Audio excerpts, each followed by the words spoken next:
இன்னைக்கு பதிவில் நம்ம பார்க்க போகிறது தீய சக்திகளை விரட்டும் மிகவும் சக்தி வாய்ந்த மூலிகை சாம்பிராணி வீட்டில் வந்து எப்படி செய்யலான்றதை பற்றி நம்ம தெரிஞ்சுக்கலாம்.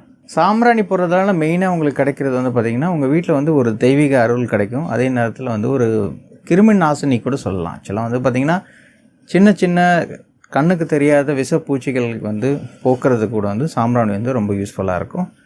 உங்களுக்கு நோய் எதிர்ப்பு சக்தியை அதிகப்படுத்தக்கூடிய முக்கியமானது வந்து பார்த்திங்கன்னா இந்த மூலிகை சாம்பிராணி. அதுக்கப்புறம் உங்களுக்கு வந்து மன அமைதி கிடைக்கும்.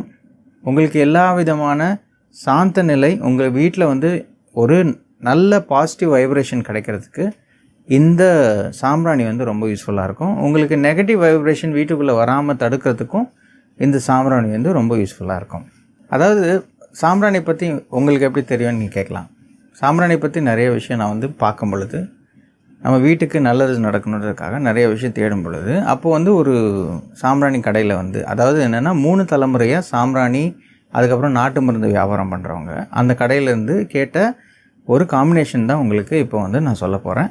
இது வந்து உங்களுக்கு நல்லா தெரியணும் அப்படின்னா வீடியோ வந்து கடைசி வரைக்கும் பாருங்கள். அப்போ வந்து எந்த ஒரு காம்பினேஷனும் மிஸ் ஆகாமல் வந்து உங்களுக்கு தெரிஞ்சுக்கலாம்.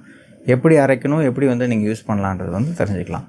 இப்போ இதுக்கு தேவையான பொருட்கள்னு பார்த்திங்கன்னா ஒரு 9 பொருட்கள் வந்து தேவையானதாக இருக்கும். 9 பொருட்கள்னு சொல்லும்போது என்னென்ன பொருட்கள்னு தெரிஞ்சுக்கோங்க.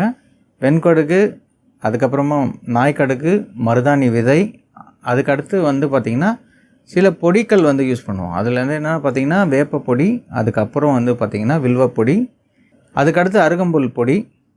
இது எல்லாமே வந்து பொடியாக வந்து கிடைக்கிது, அதையும் சேர்த்துக்கணும். அதுக்கடுத்து உங்களுக்கு சாம்பிராணி நயம் சாம்பிராணி வந்து தேவைப்படும்.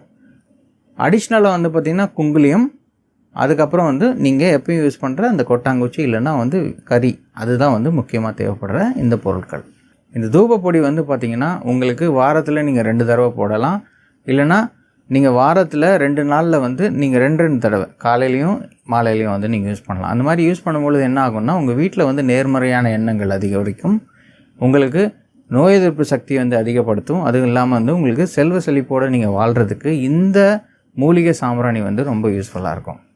இந்த பதிவில் நாம் வந்து மூலிகை சாம்பிராணி வந்து எப்படி தயாரிக்கிறது, அதை எப்படி வந்து உபயோகம் பண்ணுறதை பற்றி நம்ம தெரிஞ்சுக்கிட்டோம். இதுக்கு சம்மந்தமாக ஏதாவது உங்களுக்கு டவுட் இருந்துச்சுன்னா நீங்கள் வந்து கமெண்ட் பாக்ஸில் வந்து கமெண்ட் பண்ணலாம். இந்த பதிவு உங்களுக்கு பிடிச்சிருந்தா லைக் பண்ணுங்கள், ஷேர் பண்ணுங்கள், சப்ஸ்கிரைப் பண்ணுங்கள், பக்கத்தில் இருக்க அந்த பெல் ஐக்கானை ப்ரெஸ் பண்ணுங்கள். நன்றி, வணக்கம். உங்கள் நண்பன் எஸ் திருமணிகண்ணன், மனிதவள ஆலோசகர்.